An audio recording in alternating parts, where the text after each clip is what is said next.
Naging maayos naman ang pagbubukas ng klase sa mga pampublikong paaralan sa Region 11. Ang buong ulat, kunin naman natin sa aming kasama si Peng Alinio ng Radyo ng Bayan Davao Live via phone patch. Peng, maayong hapon.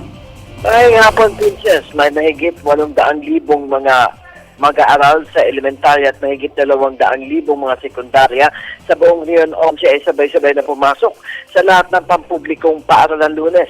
Ito ay ayon kay Department of Education o DepEd 11 spokesperson Genielito Atilio sa panayan ng Radyo ng Bayan Davao.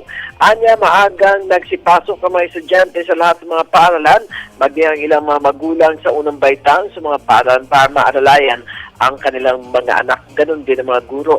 Wala namang naging aberya sa unang araw at ito rin ang kanilang inaasahan sa susunod pang mga araw. Samantalang sinabi naman ni Superintendent Rodelio Polikit, Hepe ng Traffic Management Center o TMC, na naobserbahan ito ang maayos na takbo ng trapiko sa ilang lugar malapit sa mga paaralan dahil na rin sa mga tauhan ng pulisya at mga barangay na namamahala sa mga sasakyan na tumatawid sa kalsada.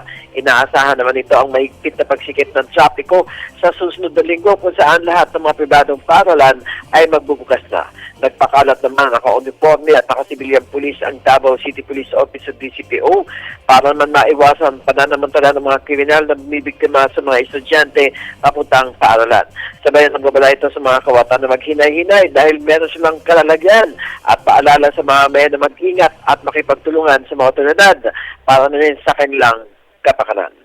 Para sa Telebisyon ng Bayan, Peng Alinio, Radyo ng Bayan, Davao.